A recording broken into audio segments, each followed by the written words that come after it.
సమస్త మహిమ ఘనత ప్రభావములు మన ప్రభువైన యేసుక్రీస్తు నామమునకి మహిమ కలుగును గాక. ఆమేన్.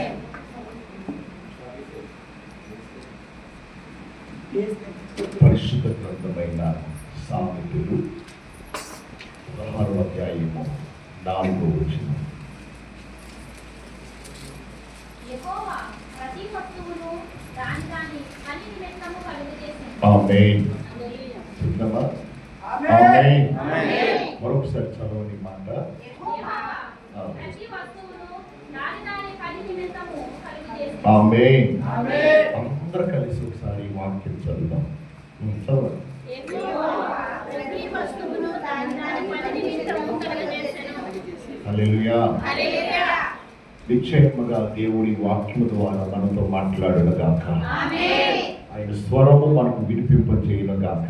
ఆమేన్. మా తండ్రి సమయంలో కొన్ని నిమిషాలు మాకు మీరు మాట్లాడండి. మీ స్వరాన్ని మాకు వినిపింపజేయండి. ఈ కువైట్ దేశంలో, ఈ ప్రాంతంలో మా ప్రియబిడ్డలందరూ కలిసి నేను స్తుతించే బాధ్యత మీరు అనుగ్రహించారు.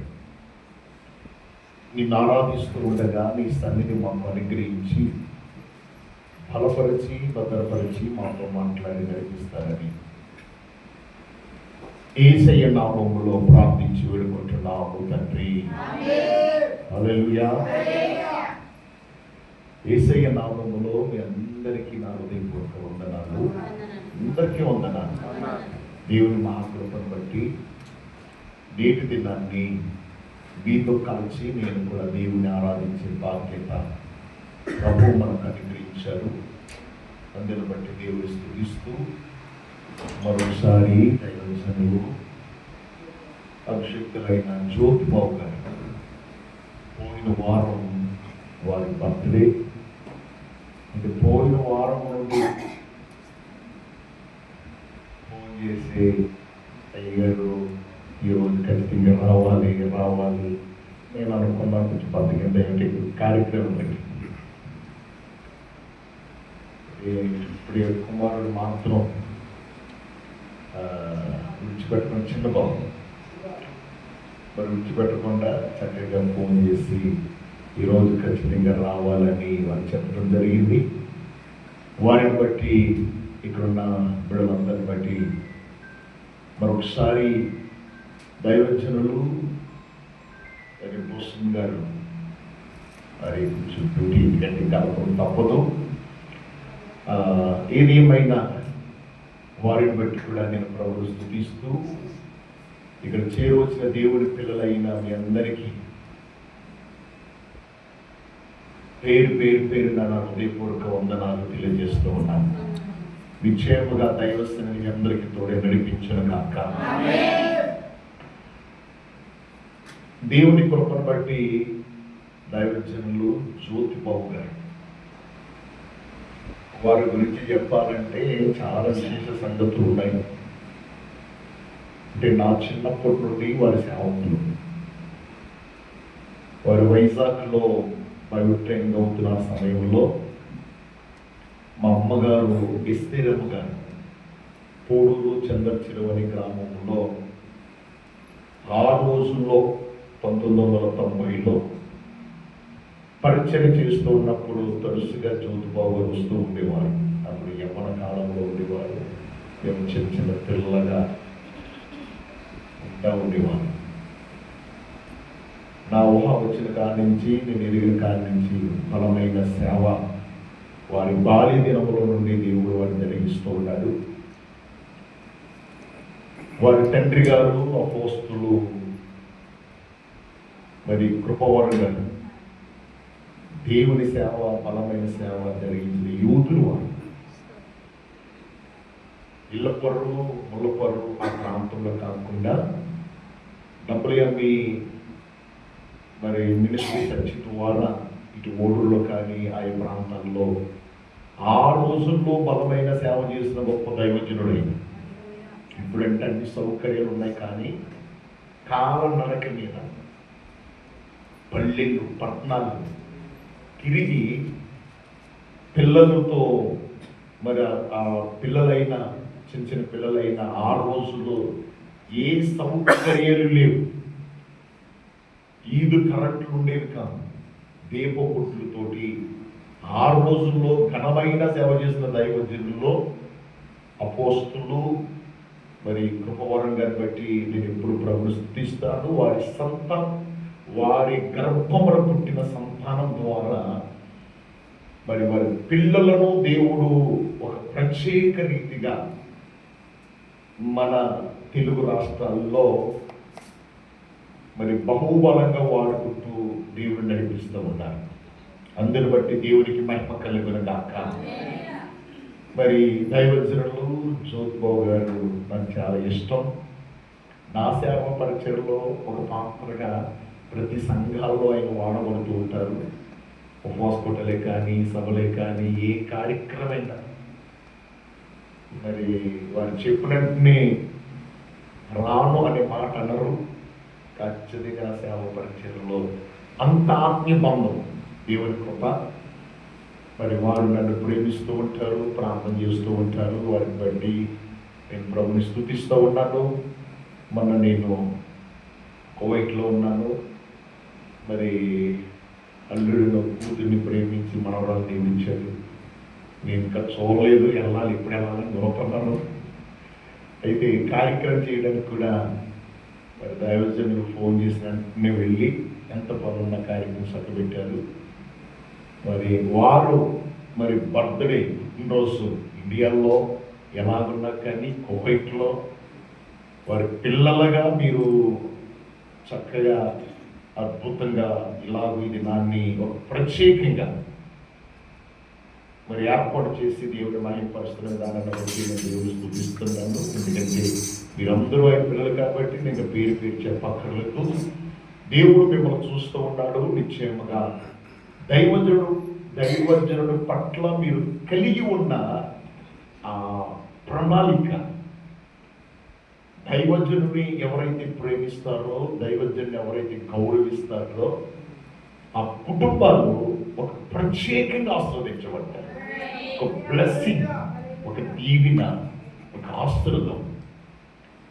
మరి ఇంత అద్భుతంగా మరి పిల్లలు కువైట్ దేశంలో ఆ దైవజనుడు పుట్టినరోజు మనము ఇలాగూ జరిపించుకుంటున్న విధానాన్ని బట్టి ఆయుష్ ఆరోగ్యమునిచ్చి దేవుడు దైవజనుడు వాడుకున్నాడు కాక. నాకు సామెతలు చదివిపించాను కదా, ప్రతి వస్తువు దాని పని నిమిత్తము కలగజేయాలి. ప్రతి వస్తువు దాని పని నిమిత్తం. దేవుడు ఒక ప్రణాళిక కలిగి ఉంటాడు. గాడ్ ప్లాన్ అంటే దేవుని యొక్క ప్రణాళిక. దేవుని ప్రణాళిక ఏమై ఉన్నదో అని మనకు తెలియదు. కొన్ని వస్తువులు ఉన్నాయి, కనిపెట్టిన వ్యక్తులు ఒక ప్రణాళికతో కనిపెడతారు. ఒక వస్తువు మీ చేతిలో సెల్ ఫోన్ ఉన్నా, చేతికి వాచి ఉన్నా, మీరు ఏ వస్తువు కనుగొన్నా ఆ కలగజేసిన వ్యక్తి అడిగితే ఒక ప్రణాళికతో ఏర్పాటు చేసేదన్నమాట. అది ఉపయోగపడాలి అని. ప్రియులారా, అలాగే దేవుడు కూడా ఒక ప్రణాళికతో ఈ సర్వమును కలగజేశాడు. ఎలా? చాలా క్లుప్తంగా చెప్తాను, జాగ్రత్తగా మీరు వినండి. ఆ సమయం కట్టేదండి. ఎందుకంటే గడియలు చూసి మోసపడిన చాలా ఉన్నాయి. నేను ఒకసారి ఇంకొక సంఘానికి వెళ్ళి వాకింగ్ చెప్తూ ఉంటాను. వాకింగ్ చెప్తా నాకు ఎదురుకుండా గడియారం పెడతాను. ఓహో, టైం కావాలి కదా అనుకుంటాను. తీరా చూసరికి అది అలాగే ఉంటుంది. రైతులను హల్లెలూయా చెప్త, హల్లెలూయా హల్లెలూయా. మా మందిరములో 4 మూలలు 4 గడియారాలు ఉంటాయి. మన పిల్లలకు ఇళ్ళు వచ్చిన వాళ్ళందరూ ప్రేమ కదా, పాపం రకరకాలమైన మోడల్ గడియాలు తెచ్చి పెడతా ఉంటారు కదా. అది నెల 2 నెలల తర్వాత ఆగిపోతుంది. బాగు చేయడం అంటే పోవాలి, అది అలాగే ఆగిపోతుంది. కొంతమంది ప్రసంగం చేసిన ఆ టైర్లు చూస్తే మోసపోతూ ఉంటారు అన్నమాట. మంచిది మరి కొన్ని నిమిషాలు దేవుడు వాక్యం ద్వారా మనతో మాట్లాడును గాక. దేవుడు మన బలపరచును గాక. దేవుడి ప్రణాళికలో ప్రతిదీ కూడా ఒక ప్రత్యేకంగా దేవుడు కలగజేశాడు. మనం ఆది కాండములో చూస్తే ఆది కాండంలో చాలా విశేషమైన సంగతులు కనబడతాయి. దేవుడు ఈ సృష్టినంతటిగా కలగజేసే విధానం చూడండి కనబడుతుంది. ఆది కాండంలో ఇదిగో భూమి కలిగిన గాక, ఆకాశం కలిగిన గాక, సముద్ర జలాలు కలిగిన గాక, నక్షత్రములు కలిగిన గాక, చెట్లు కలిగిన గాక, సముద్రం కలిగిన గాక, ఇలా దేవుడు వాటి ప్రణాళిక చెప్పున దేవుడు కలగజేశాడు.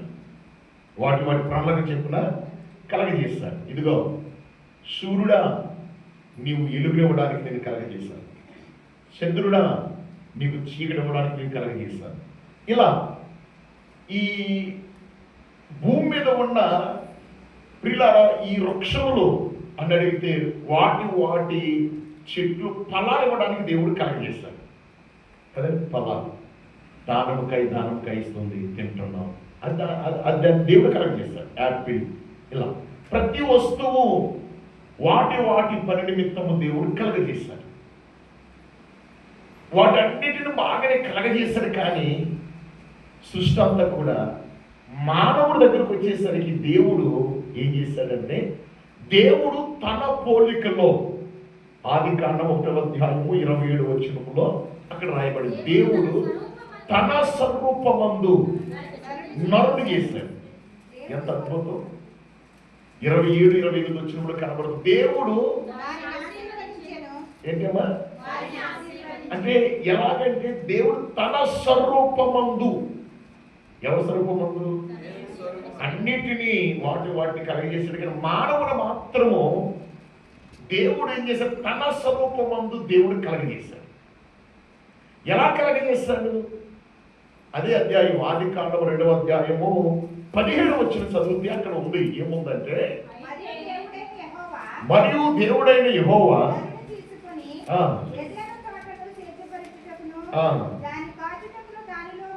అంటే చూడండి ఇక్కడ కనబడుతుంది. ఇంకా ఆ 2వ అధ్యాయము క్షమించండి, ఈ 2వ వచనం సార్ 7వ వచనం అమ్మా.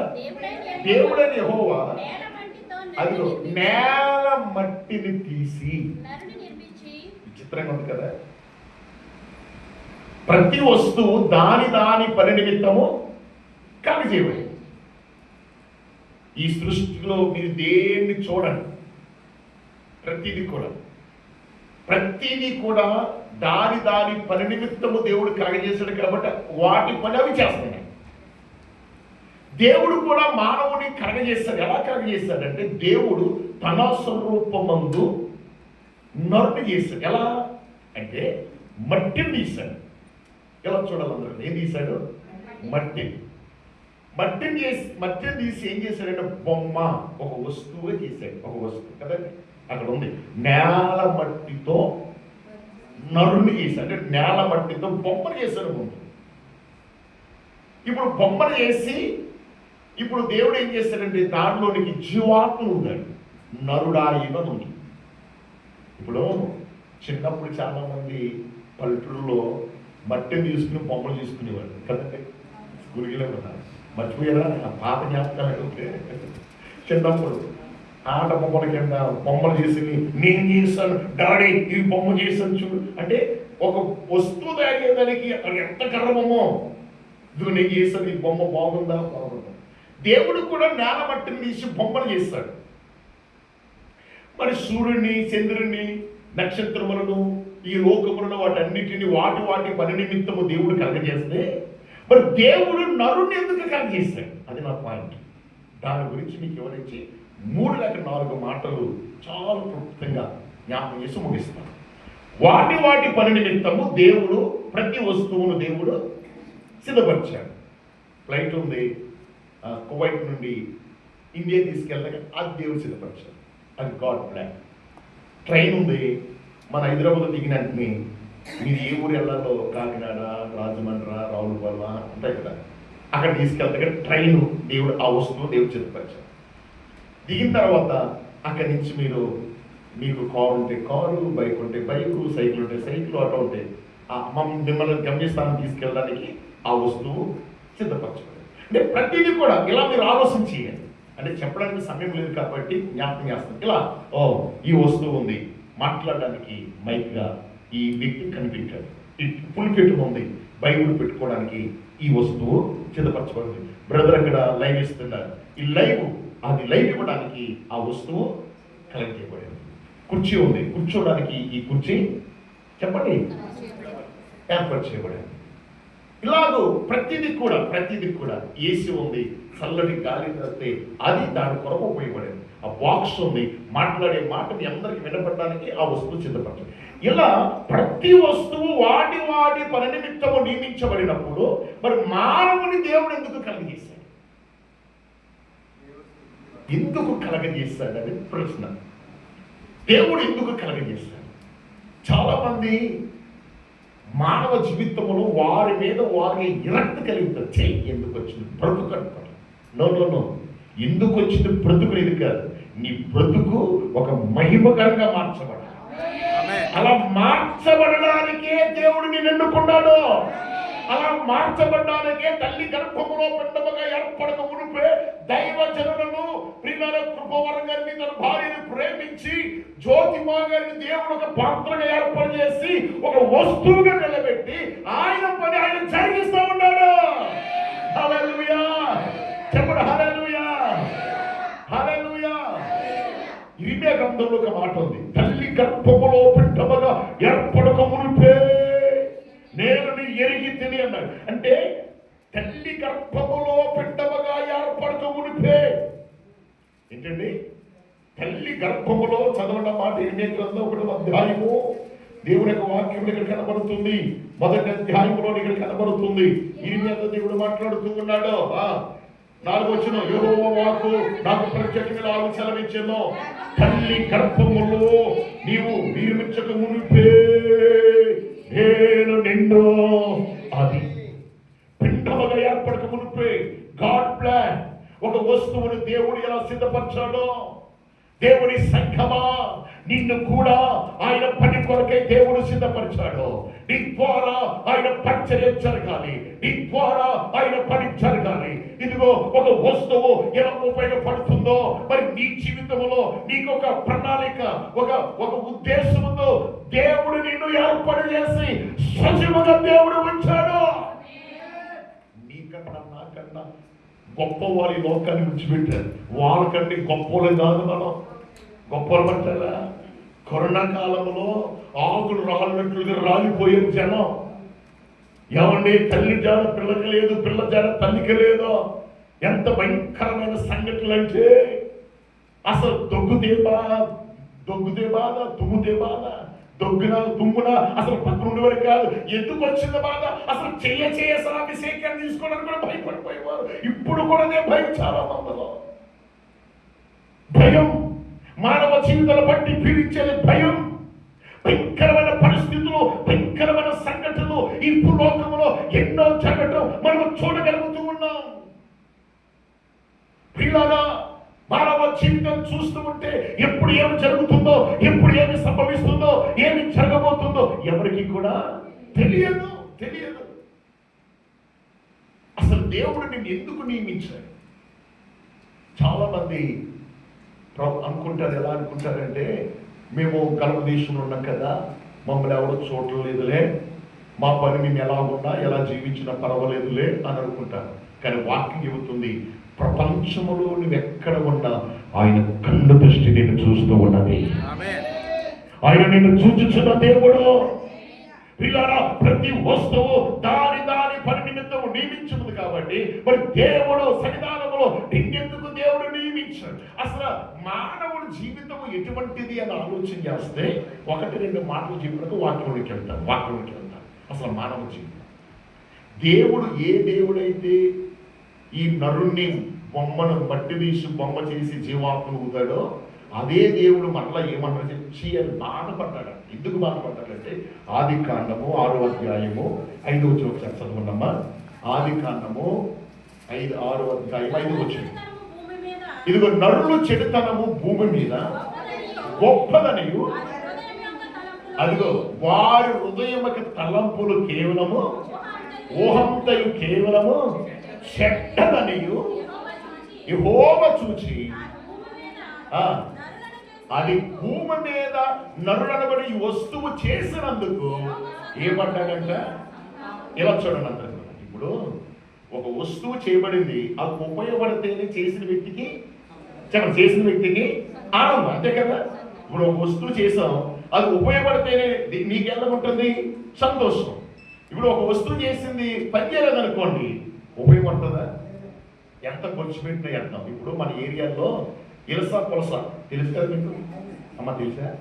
ఇలసా పులస మన ఢిల్లీ ఉండదు, ఈ స్టోరీ చూడలే కాబట్టి ఇంకోసరం పక్కన కదా. హల్లెలూయా. ఇప్పుడు ఇలస ఎక్కువ రేటా, పులస ఎక్కువ రేటా? అమ్మా గడి చెప్పండి. హలో, ఇప్పుడు నోరు పొంది పులస, ఎందుకంటే ఇది చాలా వస్తుంది, సంవత్సరం ఉండిపోయింది కదా, నిర్వహిస్తూ ఉంటున్నాం. ఏమన్నా ఇలస ఎందుకు ఉండదు? ఇలస ఉండదు. ఇలస 50-100 వచ్చారు, పులస వస్తారా? మన పేపర్లో వేసాడు, పేపర్లో రాజుల్లో అంతరేత దగ్గర ఒక మంచి కేజీ ఉన్నదంట, 25,000 పాడుతుందంట. ఎంత? ఇలస పులస ఒకటే. కానీ పిల్లారా, అది సముద్రంలో నుంచి ఉప్పు నీటిలో నుంచి ఈ గోదావరికి వచ్చినప్పుడు దాని విలువ ఏమైపోతుంది? మారిపోతుంది. ఇప్పుడు 5,000 పెట్టి పులసుకొని అది వండే రీతిలో వండకపోతే ఏమవుతుంది? వాడైపోతుంది. అప్పుడు తెచ్చిన అసలు ఊరుకుంటాడా? ఎంత డబ్బు తెచ్చిన ఏమా వెళ్ళాలా ఇలా వండామా ఊరుకుంటాడా? 4 చెంపలు అవుతాడు, అంతే కదా. ఎందుకంటే 1000 రూపాయలు కొన్నా ఒక వస్తువు కొన్నప్పుడు ఉపయోగపడితేనే సంతోషం. అలాగే దేవుడు అన్ని చేస్తాడు, మానవుడు చేశాడు. కానీ మానవుడి విషయంలో దేవుడికి ఏమంటాడంటే, అయ్యో నా పోలుకులో చేపడ్డాడే, నా స్వరూపం కలిగి ఉండాలి, నేను నియమించాలి, తల్లి గర్భంలో పిండముగా ఏర్పడుకుంటే నేను నియమించాలని చెప్పి వేదన పడి కన్నీరు కార్చి ఆయన అన్నాడు, అయ్యో వీళ్ళ ఆలోచన కేవలము చెడ్డది, వరోహంతయు కేవలము చెడ్డదని చెప్పి నరులను చేసినందుకు దేవుడు ఏం పడ్డాడంట? వేదన పడ్డాడు, ఏడ్చాడట. అయ్యో అయ్యో నేను చేసిన వస్తువు నాకు ఉపయోగపడతలేదని వేదనతో చాలా కన్నీరు కాల్చాడు. పిల్లారా, ఎందుకంటే నరుడు పరిస్థితి ఇటువంటిది కదా. బైబిల్ ఏం చెబుతుంది? కీర్తన గ్రంథంలో దావీదు అన్నాడు, నేను పాపములో పుట్టాను, పాపములో పెరిగాను, తల్లి పాపంలో నన్ను కన్నది కాబట్టి నేను పాపిని అన్నాడు. పాపి, నీతివంతుడు లేడు, ఒక్కడు లేడు. ఎస్సీ గ్రంథం 1వ అధ్యాయంలో ఇలా రాయబడి ఉంది, నడినెత్తి మొదలుకుని అధికాల వరకు కొంచెమైన స్వస్థతలు, ఆకాశమాల కింపము, భూమి శరీరము, నా పిల్లల్ని కన్ని పెంచి పెద్దవారు చేశాను, ఇదిగో మీరు నా మీద తిరుగుబాటు చేస్తున్నారని ఎస్సీ గ్రంథం 1వ అధ్యాయంలో 2 నుంచి కనబడుతూ ఉన్నది. నడినెత్తి మొదలుకుని అధికాల వరకు కొంచెమైన స్వస్థత లేదని వేదన పడుతూ ఉన్నాడు. అయ్యో అతులై నీ ప్రజలు, పాపంతో కూడా నీ ప్రజలు ఎవరు రక్షిస్తారో, ఎవరు కాపాడుతారంటే ప్రియులారా, ఇదిగో మనిషి కుమారుడిగా 2026 సంవత్సరాల పూర్వమే పాడైపోయిన ఈ వస్తువును, పనికిరాని వస్తువును, చెడిపోయిన ఈ వస్తువును మరలా బాగు చేయడానికై, మరలా రిపేర్ చేయడానికై, మరలా పరిశుద్ధపరచడానికై తన ప్రియ కుమారుడైన యేసుక్రీస్తు వారిని ఈ లోకానికి పంపించాడు. యేసుక్రీస్తు వారు ఈ లోకానికి వచ్చి చెడిపోయిన మన జీవితాలను, పాడైపోయిన మన బ్రతుకులను, పాపములో పడిన మనలను, పాపము చేతను అపరాధం చేతను సచ్చిపడిన మనలను బాగు చేయడానికై తన ప్రియ కుమారుడైన యేసుక్రీస్తు రక్తము ద్వారా ఆయన పరిశుద్ధపరచి మన జీవితాలను రిపేర్ చేసి ఆయన పరిశుద్ధపరచి ఆయన మందిరములో దేవుడు నిన్ను నిలబెట్టాడు. హల్లెలూయా, హల్లెలూయా. ఒక కారు పోతే కారు రిపేర్ చేయడానికి షెడ్ ఉంది, ఒక మైక్ పోతే మైక్ రిపేర్ చేయడానికి ఒక మెకానిక్ ఉంటాడు, ఒక సెల్ ఫోన్ పోతే పిల్లరా సెల్ ఫోన్ ఆపి సెల్ ఫోన్ ఆ షెడ్ కట్టుకెళ్తే బాగు చేస్తాడు, ఏదైనా పోతే బాగు చేస్తాడు. మరి మనిషి పాడైపోతే ఎలా, ఎక్కడ బాగు చేయబడతాడు మనిషి? ఆ బాగు చేయబడిన స్థలమే దేవుని మందిరం. దేవుని మందిరం.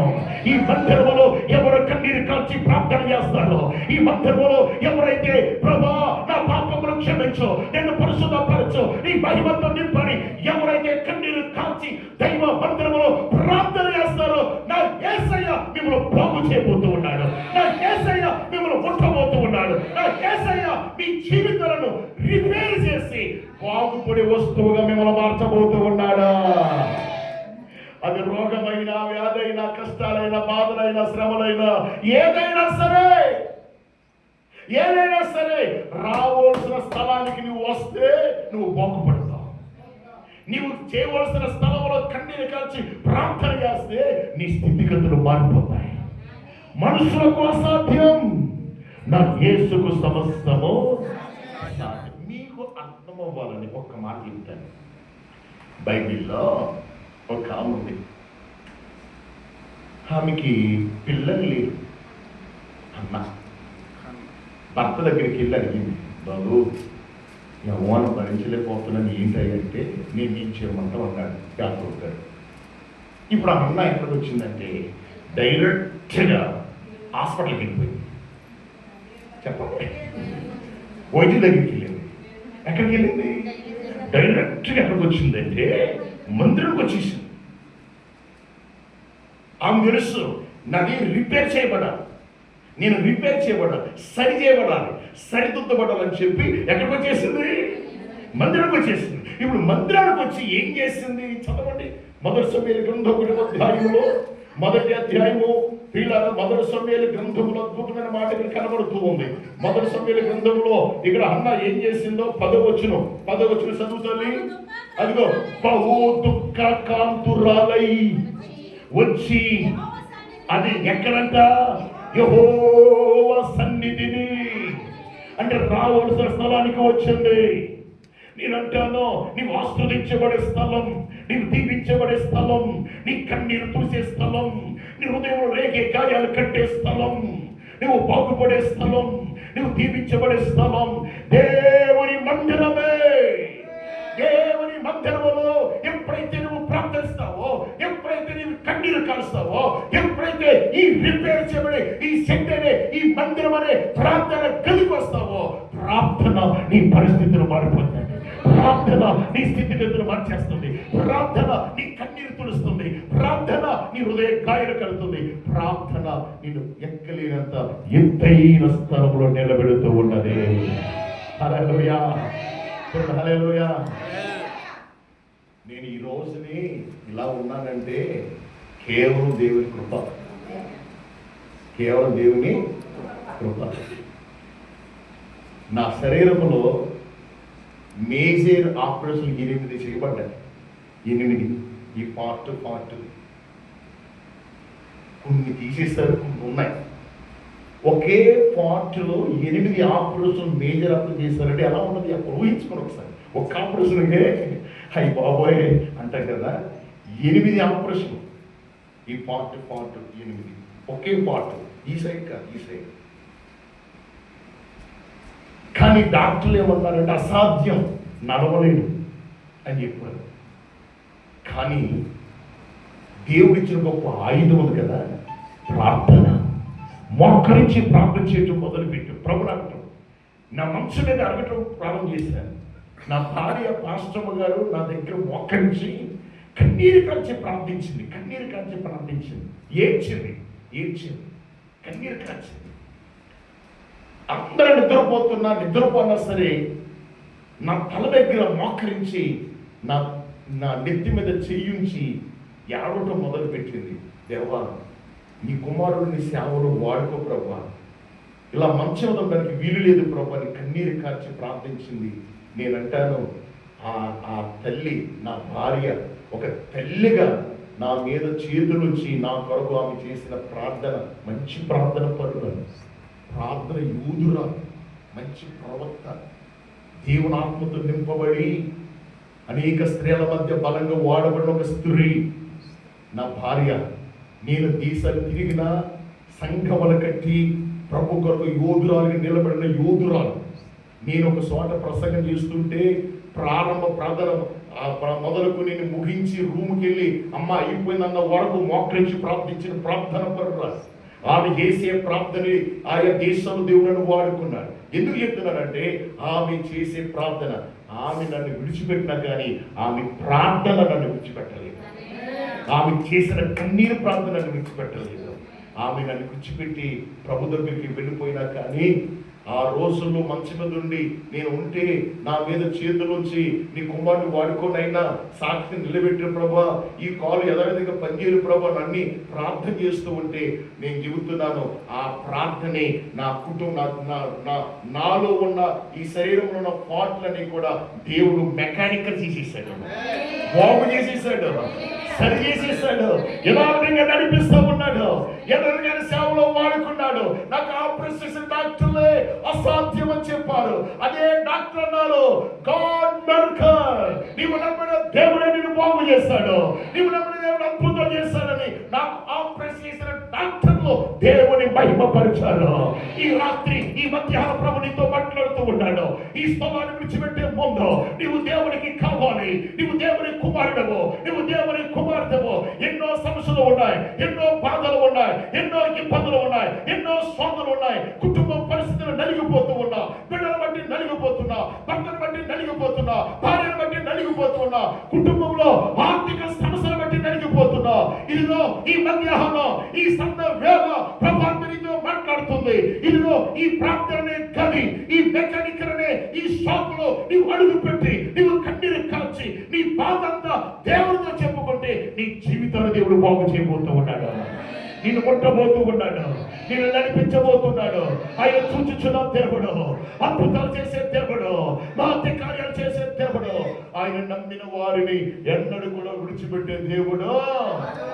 హల్లెలూయా, హల్లెలూయా, అందరూ చెప్పండి హల్లెలూయా, హల్లెలూయా.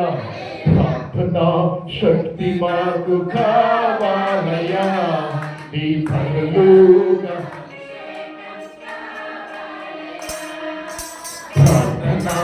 శక్తి మాకు కావాలయ్యా, నీ పరలోక యేసయ్యా.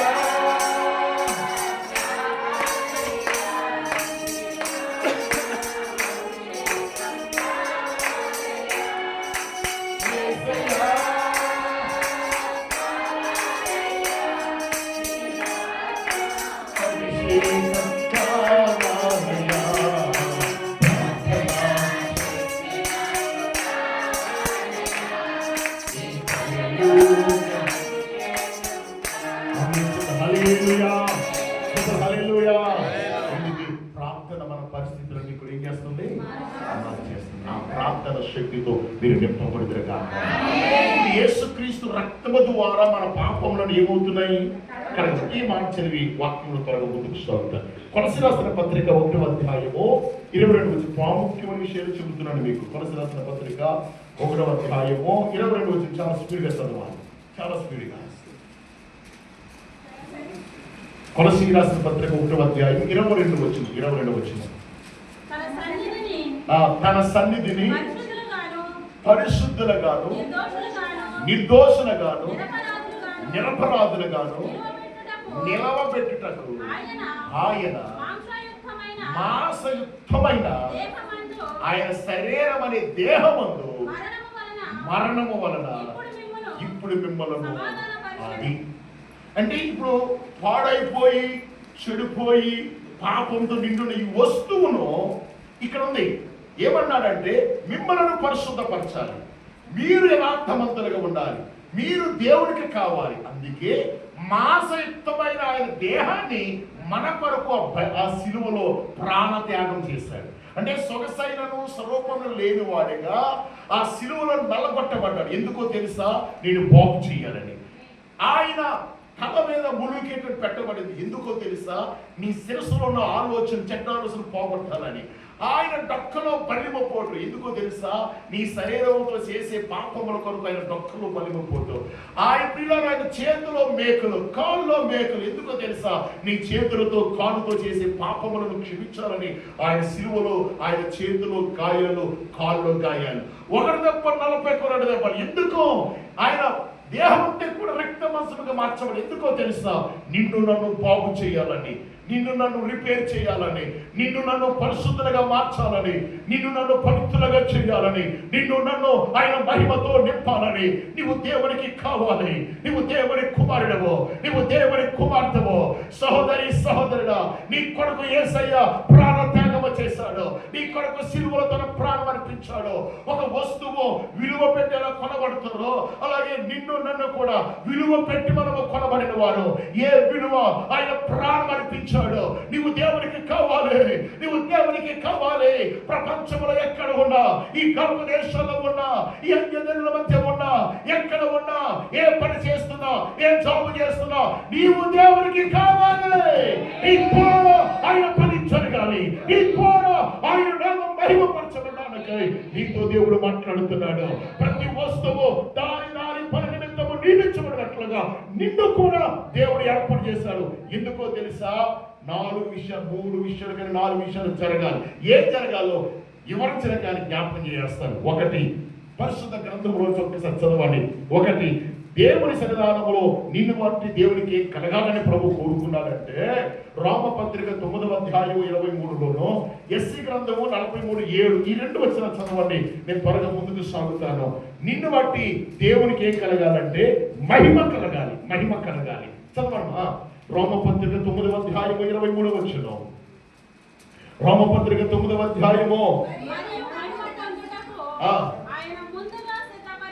అమ్మా ఏంటమ్మా? చదవండి, మన చదవండి. మరియు మహిమ పొందుటకు ఆయన ముందుగా సిద్ధపరిచిన అనగా అన్యజనులోంచి కూడా అది ఆయన పిలిచిన పిలుపు. ఎందుకంటే మిమ్మల్ని బట్టి దేవునికి ఏం కలగాలంటే మహిమ కలగాలి. ఇప్పుడు ఇజ్రాయేలే కాదు దేవుని ప్రజలు అని అక్కడ ఉంది, అన్యజనులు ఉంది. అక్కడ ఏముందండి? ఏమన్నది? ఇప్పుడు యేసుప్రభువును నమ్ముకున్న వాళ్ళు పుట్టు క్రైస్తవులు కాదు. మీలో కొంతమంది అన్యజనులోంచి రక్షించమన్న వాళ్ళు ఉన్నారు. దేవుడు అంటే తెలియని వాళ్ళు ఉన్నారు. ఏమంటే యేసుప్రభువును తెలియని వాళ్ళు ఉండి ఈ గర్భదేశంలో వచ్చిన తర్వాత దేవుడు నమ్ముకున్న వాళ్ళు ఇక్కడ ఉంది. వివరించడానికి సమయం లేదు, చెబుతున్నాను. అన్యజనులు సహితము దేవుడు ఎందుకు రక్షిస్తున్నాడు తెలుసా? మిమ్మల్ని బట్టి దేవుని నామమునకు మహిమ కలగాలి. నిన్ను బట్టి దేవునికి అవమానం కలగకూడదు. మిమ్మల్ని బట్టి దేవునికి అవమానం దూషించబడకూడదు. ఆయన వాక్యం ఉంది, మిమ్మల్ని బట్టి కదా నా నామం అన్యజనుల మధ్య దూషించబడుతుంది. అలా ఉండకూడదు. మనలో బట్టి దేవునికి ఏం కలగాలంటే మహిమ కలగాలి. హల్లెలూయా, చెప్పండి హల్లెలూయా. నిన్ను బట్టి దేవునికి మహిమ కలుగుతుందా? ఇప్పుడు ఇక్కడ ఉన్న వస్తువులు బట్టి ఎలా దేవునికి ఆ వస్తువులు బట్టి మహిమ ఎలా కలుగుతుందో, మరి నిన్ను బట్టి కూడా దేవునికి ఏం కలగాలి?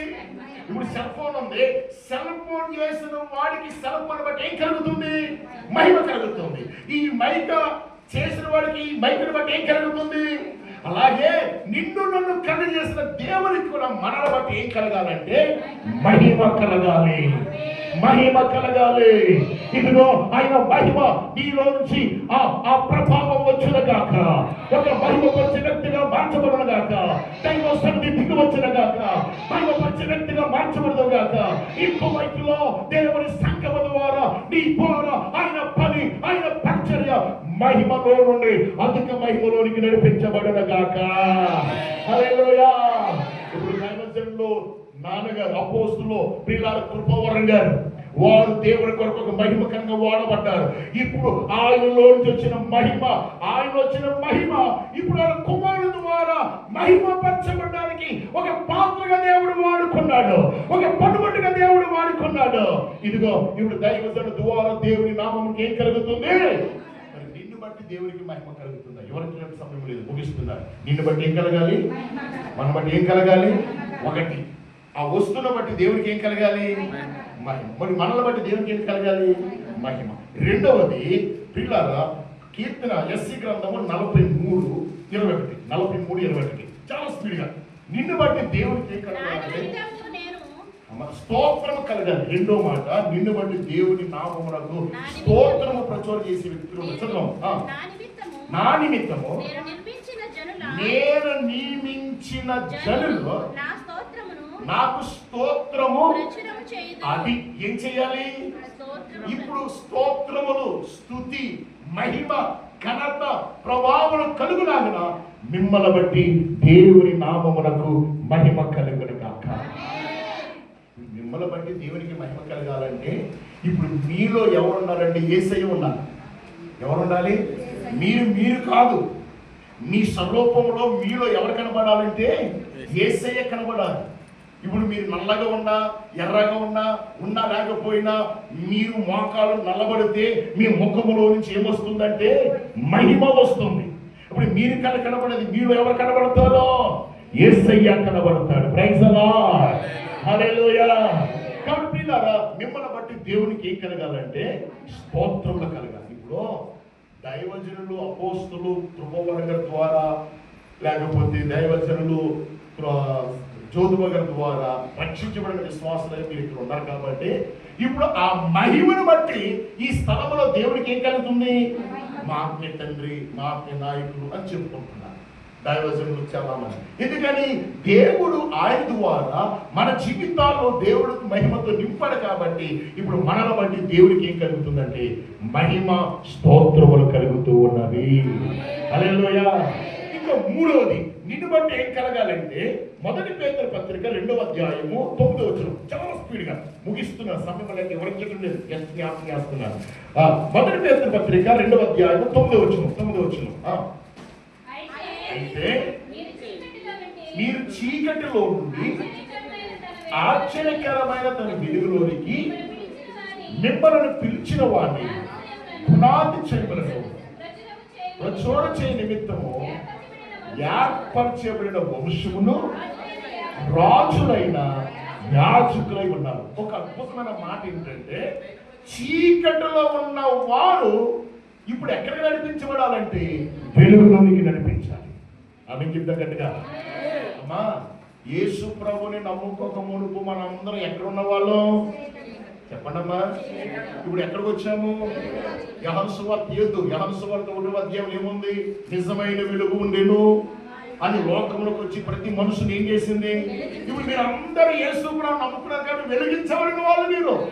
ఇప్పుడు వెలిగించబడిన మీరు ఇప్పుడు చీకటిలో ఉన్న వారు కూడా ఎక్కడికి నడిపించబడాలంటే వెలుగులోనికి నడిపించాలి. హల్లెలూయా, హల్లెలూయా, హల్లెలూయా. ఆ తల్లి మరియమ్మ అక్కడ ఉంది.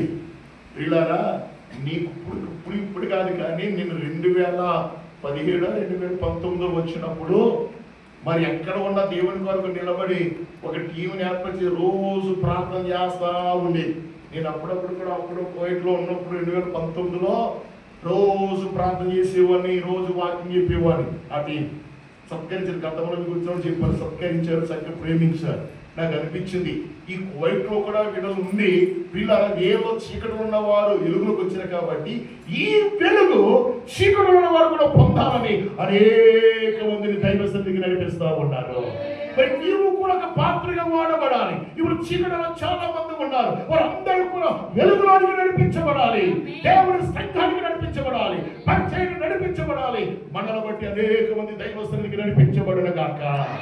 హల్లెలూయా, హల్లెలూయా. ఒక్క మాట చెప్తాను. మాది ఓడూరు. ఇక్కడ ఓడూరు పిల్లలు ఉన్నారు. మా పిల్లలు వీళ్ళని అడగారు. ఊళ్ళో రాజులు అంటే ఒక పేరు.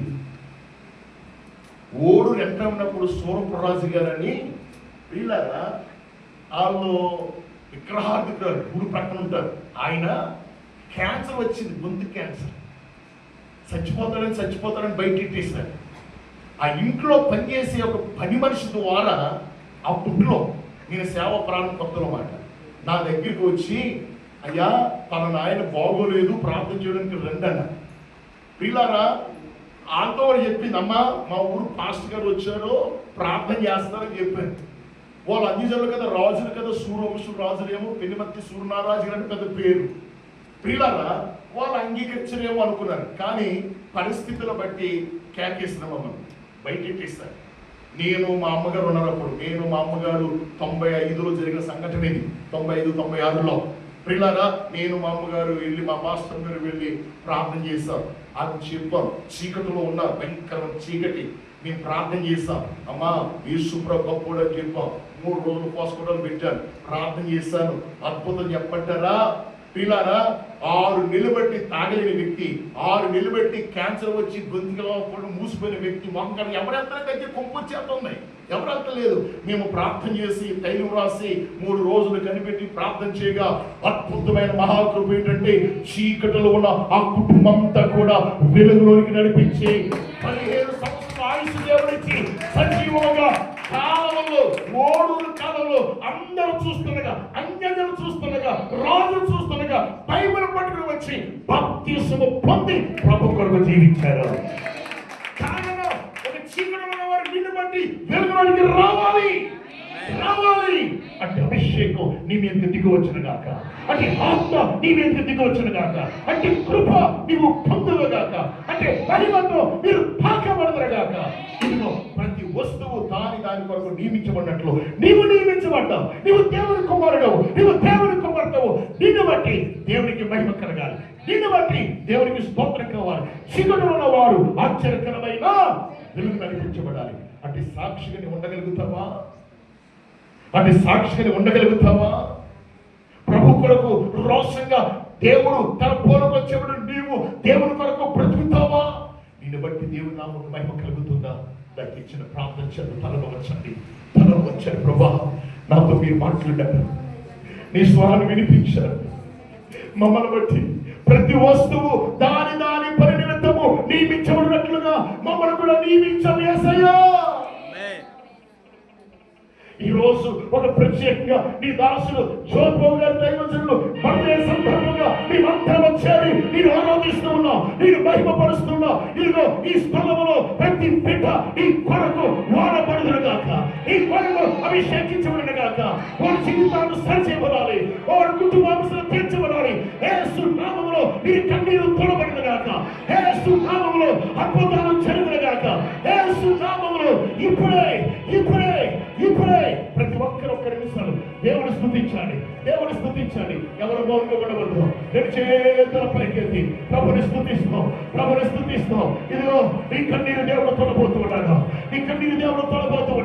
ఈ జీవితంలో అద్భుతాలు ఏ విషయంలో ముయ్యబడ్డాయో, ఏ గోడాలు ముయ్యబడ్డాయో నా యేసయ్య తెరవబోతూ ఉన్నాడు. ఇవంటే దేవునికి ఎంతో ప్రేమ, ఇవంటే దేవునికి ఎంతో ఇష్టం.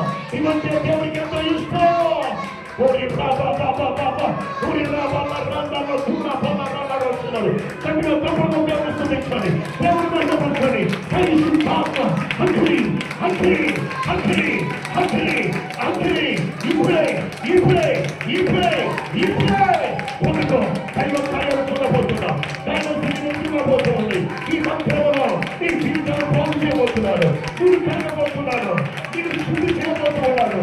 నువ్వు దేవునికి కావాలి. నీ హృదయాన్ని దేవునికి ఇస్తావా? నీ హృదయాన్ని దేవునికి ఇవ్వగలుగుతావా?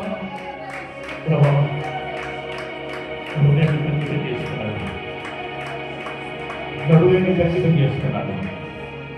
ఇదిగో పనికొచ్చే పాత్రగా నడిచి ఒకసారి ఒక చెయ్యి ఈ గుడి వేసుకుని ఒక చెయ్యి ఆకాశం చెప్పి, ఇదిగో దేవా నా జీవితం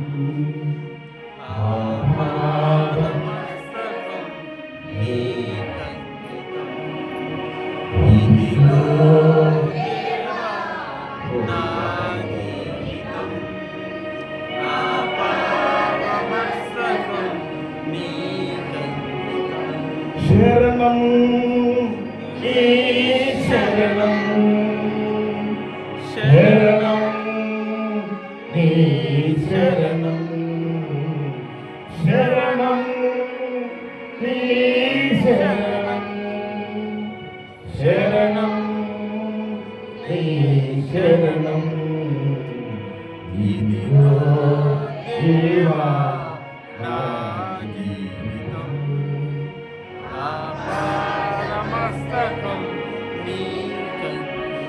మా పరమ తండ్రి ఇంతవరకు మాతో మాట్లాడారు. విన్న వాక్యం నాలో నాటబడి కాక, నీ సన్నిధి దిగి వచ్చిన కాక, ప్రతి వస్తువు దాని పరిణిత నియమించబడినట్లుగా మీరు మమ్మల్ని నియమించారు. నీ కొరకు మేము జీవించాలి, నీ కొరకు మేము మండించబడాలి, నీ కొరకు మేము రగిలించబడాలి. నీ కృపతో ప్రతి బిడ్డను తాకాలి. నజరేయుడైన యేసయ్య నామములో ప్రార్థించి వేడుకుంటున్నాము తండ్రి. ఆమేన్. God bless you. అందరూ కూర్చుందాం.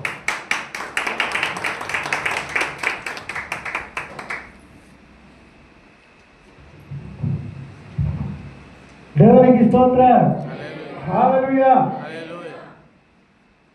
నేను ముందే ప్రకటించాను, మన జీవితాలు బాగుపడాలంటే కన్నీరు ఇవ్వాలి. ఆరాధన ముందు ప్రార్థన జరగాలి కదా, అందుకే ముందు రావాలి.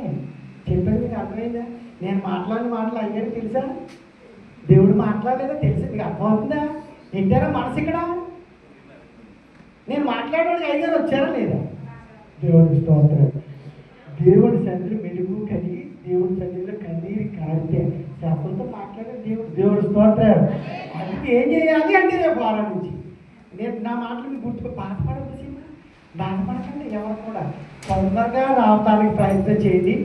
ఆరాధనకు ముందు ప్రార్థన జరగాలి. ఇక్కడ పాటలు పాడుకుని వెళ్ళిపోతాం కాబట్టి దేవుడి స్తోత్రం. మీకు గుర్తు పెట్టుకోండి. మంచి వాక్యము అందించి సంఘాలను బాధపరిచిన సేవకులు బట్టి వందనాలు చెల్లించుకుంటూ ఉన్నాను. దశ కేక్ కట్టింగ్ ఉంది. అందరూ వచ్చినట్లయితే మరి సేవకులు ఈ కార్యక్రమం జరిపించుకుంటున్నాను కోరుచున్నాను. చిన్నబాబు గారు కూడా ఎక్కడ ఉన్నారు? బయట ఉన్న వాళ్ళందరూ రండి. భోజనాలు కూడా ఉన్నవారు పార్సల్ అయిపోయిందా? బిర్యానీ కట్టారా అందరూ?